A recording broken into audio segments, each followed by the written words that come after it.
Nipah എപ്പോൾ എത്രത്തോളം ജാഗ്രത നമ്മൾ തുടരേണ്ടതുണ്ട് എന്നതിലേക്കൊന്ന് നമുക്ക് ഒരു അറിയിപ്പിലേക്കൊന്ന് പോകണം. മലപ്പുറത്ത് ഇപ്പോൾ നിപ ജാഗ്രതയാണ്. വീണ്ടും നിപ റിപ്പോർട്ട് ചെയ്യപ്പെടുമ്പോൾ ആശങ്കപ്പെടേണ്ട സാഹചര്യമുണ്ടോ എന്നതാണ് നോക്കേണ്ടത്. ഡോക്ടർ അനൂപ് കുമാർ നമുക്കൊപ്പം തത്സമയം ചേരുകയാണ്. Good morning doctor Anoop Kumar. Good morning doctor Anoop, ഇപ്പോൾ നേരത്തെ നമ്മുടെ മുബഷീർ പറയുകയായിരുന്നു രോഗലക്ഷണങ്ങൾ പ്രത്യക്ഷപ്പെട്ടവരുടെ എണ്ണം കുറവാണ് എന്നുള്ളത്. നമ്മുടെ ഒരു ജാഗ്രതയുടെ ഒരു കാലപരിധി അത് എത്ര കാലം നമുക്ക് വേണ്ടതുണ്ട്? സാധാരണ നമ്മൾ ഇതിന്റെ ഒരു ഇൻക്യുബേഷൻ പീരീഡ് ഏകദേശം ഒരു 2 ആഴ്ചയുടെ അടുത്തായിട്ടാണ് നമ്മൾ ഏകദേശം എടുക്കാറ്. അതിന്റെ ഒരു ഇരട്ടി ഏകദേശം ഒരു 4 ആഴ്ച, ഒരു മാസത്തിനടുത്താണ് നമ്മൾ സാധാരണ ജാഗ്രത വേണ്ടത്. പക്ഷേ ഈ പ്രാവശ്യത്തെ കാര്യത്തിൽ നമുക്ക് ഇപ്പോഴും ആ രോഗിയുടെ സ്രോതസ് എവിടെ നിന്നാണെന്നുള്ളത് കൃത്യമായി വ്യക്തമല്ല. അദ്ദേഹം ബാംഗ്ലൂരിൽ നിന്ന് വന്ന് 13ാമത്തെ ദിവസമാണ് രോഗലക്ഷണങ്ങൾ കാണിക്കാൻ തുടങ്ങിയതെന്നാണ് മനസ്സിലാക്കുന്നത്. അങ്ങനെയാണെങ്കിൽ മിക്കവാറും അത് അദ്ദേഹം തിരിച്ചു വന്നതിന് ശേഷം തന്നെ ആയിരിക്കാം അദ്ദേഹത്തിന് രോഗം കിട്ടിയിട്ടുണ്ടാവുക.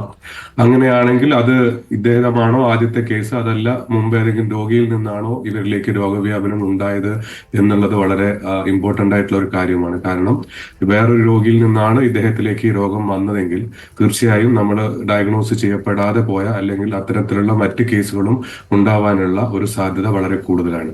നേരെ മറിച്ച് ഇതാണ് ഇൻഡെക്സ് കേസ് എങ്കിൽ വലിയ രീതിയിലേക്കുള്ള വ്യാപനത്തിനുള്ള സാധ്യത കുറവായിരിക്കും. പക്ഷെ നമുക്കൊരു ഒരാഴ്ചയും കൂടെ വെയിറ്റ് ചെയ്താലേ നമുക്ക് കൃത്യമായി അതിനെപ്പറ്റി പറയാൻ പറ്റുള്ളൂ.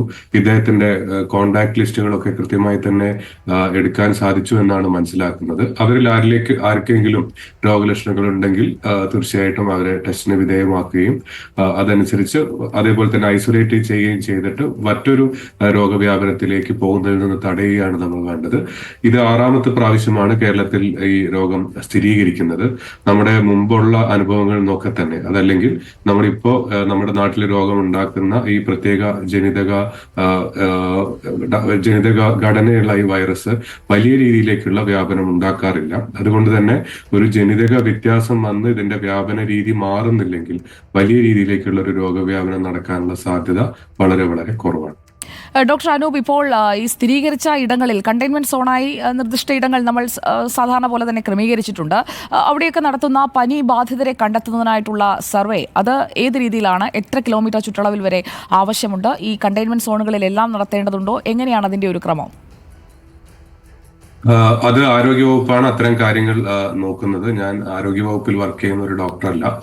എന്നിരുന്നാലും സാധാരണ രീതിയിൽ നമുക്ക് നിപ്പയുടെ കാര്യത്തിലൊക്കെ കണ്ടെയ്ൻമെന്റ് സോണൊക്കെ എത്രത്തോളം ഫലപ്രദമാണ് എന്നുള്ളത് കൂടുതൽ ചർച്ച ചെയ്യപ്പെടേണ്ട ഒരു വിഷയമാണ്.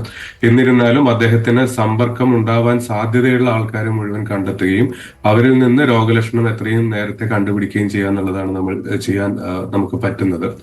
ഇതിനകത്ത് നമ്മൾ 2 രീതിയിലുള്ള രോഗലക്ഷണങ്ങളാണ് നിപ്പയിൽ കാണാറ്. ഒന്ന് ശ്വാസകോശ സംബന്ധമായ രോഗലക്ഷണങ്ങൾ, അതല്ലെങ്കിൽ മസ്തിഷ്ക ജ്വരത്തിന്റെ രോഗലക്ഷണങ്ങൾ. ഈ ശ്വാസകോശ സംബന്ധമായ രോഗലക്ഷണങ്ങൾ വരുമ്പോൾ നമ്മൾ കോവിഡിലും ഇൻഫ്ലുവൻസയിലും ഒക്കെ കാണുന്ന പോലെ തന്നെ ശക്തമായ പനി, ചില ആൾക്കാരിൽ ദേഹവേദന, ഛർദി, അതിന്റെ കൂടെ ചുമ, ശ്വാസതടസ്സം, ഈ രീതിയിലുള്ള വ്യത്യാസങ്ങളാണ് കാണാറ്. മറ്റു ചില ആൾക്കാരിൽ ഈ തലച്ചോറിനെ ബാധിക്കുന്ന രീതിയിലുള്ള രോഗലക്ഷണങ്ങളാണ് കാണുക. ആ സമയത്ത് പനി പിന്നീട് ഈ ബോധത്തിലുള്ള വ്യത്യാസങ്ങളിലേക്ക് വരിക, ബോധക്ഷയം വരിക, അതേപോലെ തന്നെ അപസ്മാരം, ഈ രീതിയിലേക്കുള്ള വ്യത്യാസങ്ങളിലേക്ക് പോവുകയും അതിനുശേഷം രോഗി അബോധാവസ്ഥയിലേക്കൊക്കെ പോകുന്ന ഒരു അവസ്ഥ വരികയും ചെയ്യാം. ഇതിന്റെ രണ്ടിന്റെയും ഒരു കോമ്പിനേഷനും ചില സമയത്ത് കാണാറുണ്ട്. കാരണം നമുക്ക് ശ്വാസകോശ സംബന്ധമായ രോഗലക്ഷണങ്ങളുടെ കൂടെ തന്നെ ഈ അപസ്മാരം, അതേപോലെ തന്നെ ഈ തലച്ചോറിനെ ബാധിക്കുന്ന രോഗലക്ഷണങ്ങളും കാണുകയും ചെയ്യാം. ഇത്തരം രോഗലക്ഷണങ്ങൾ കാണിക്കുന്ന ആൾക്കാരും തീർച്ചയായിട്ടും മറ്റ് രോഗങ്ങളൊന്നും സ്ഥിരീകരിക്കുന്നില്ലെങ്കിൽ ഈ നിപ്പയുടെ സാധ്യത പരിശോധിക്കപ്പെടേണ്ടത് അത്യാവശ്യമാണ്. ആശുപത്രികളിൽ അതുപോലെ തന്നെ ഈ പോയ ഇടങ്ങളിൽ അവിടെയൊക്കെയുള്ള ഒരു രോഗബാധയുടെ അല്ലെങ്കിൽ രോഗം കിട്ടാനുള്ള സാധ്യത എത്രത്തോളമാണ് ഡോക്ടർ? സാധാരണ നമ്മൾ കഴിഞ്ഞ ഒരു നിപ കാലങ്ങളെ വെച്ച് നോക്കുമ്പോൾ ഈ രോഗപകർച്ച അത് സംഭവിക്കുന്ന ഇടങ്ങൾ പ്രധാനമായും ആശുപത്രികളാണോ? എങ്ങനെയായിരുന്നു നമ്മൾ ഇതുവരെയുള്ള ഒരു ടൈം ലൈൻ പരിശോധിച്ചാൽ?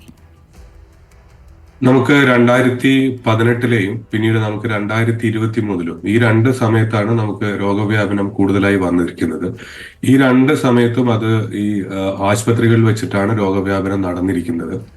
അതും പ്രത്യേകിച്ച് ഈ ശ്വാസകോശ സംബന്ധമായ രോഗലക്ഷണങ്ങൾ കൂടുതലുള്ള ആൾക്കാരിൽ നിന്നാണ് രോഗവ്യാപനം നടക്കുക.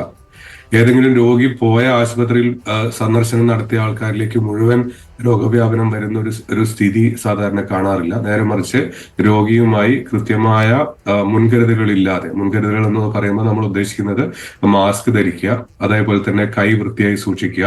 ഇവ രണ്ടും ചെയ്യാതെ ഒരു അധികം ഈ വായുസഞ്ചാരം ഇല്ലാത്ത ഒരു റൂമിൽ രോഗിയുമായി ഒരു 2 മിനിറ്റിൽ നേരം അടുത്ത് ഇടപഴകുന്ന ഒരു സിറ്റുവേഷൻ വരുമ്പോൾ അതിനാണ് നമ്മൾ ഐറിസ് കോണ്ടാക്ട് എന്ന് പറയുക. ഇത്തരം ഐറിസ് കോണ്ടാക്റ്റുകളിലേക്കാണ് മുമ്പൊക്കെ രോഗവ്യാപനം നടന്നതായി കണ്ടിരിക്കുന്നത്. അത്തരത്തിലുള്ള ആൾക്കാരിലേക്കാണ് നമ്മൾ കൂടുതൽ ശ്രദ്ധ കേന്ദ്രീകരിക്കേണ്ടത്. ഞാൻ മുമ്പൊക്കെ പറഞ്ഞ പോലെ തന്നെ 2018 ഏകദേശം 20 ആൾക്കാരിലേക്ക് രോഗം വന്നപ്പോഴും പിന്നീട് 2022 വന്നപ്പോഴൊക്കെ നമ്മൾ കണ്ടത് ഈ ആശുപത്രിയുമായി ബന്ധപ്പെട്ട സ്ഥലങ്ങളിൽ അല്ലെങ്കിൽ ചികിത്സ നടന്ന സ്ഥലങ്ങളിലാണ് രോഗവ്യാപനം കൂടുതലായി കണ്ടത്. അതുകൊണ്ട് തന്നെ ഈ രോഗിയെ ചികിത്സിച്ച ആരോഗ്യ പ്രവർത്തകരും ആ രോഗിയുമായി രോഗലക്ഷണങ്ങൾ ഉണ്ടായ സമയത്ത് അടുത്ത് ബന്ധപ്പെട്ട ആൾക്കാരിലുമാണ് നമ്മൾ കൂടുതൽ ശ്രദ്ധ കേന്ദ്രീകരിക്കേണ്ടത്. Thank you doctor Anoop Kumar, രാവിലെ നമുക്കൊപ്പം ചേർന്നതിന്. ഓണക്കാലമാണ്, നിപയുടെ ഒരു ജാഗ്രതയെക്കുറിച്ചാണ് അങ്ങയോട് സംസാരിച്ചത്. എങ്കിലും അങ്ങേക്കും ഞങ്ങളുടെ റിപ്പോർട്ടറിന്റെ ഓണാശംസകൾ.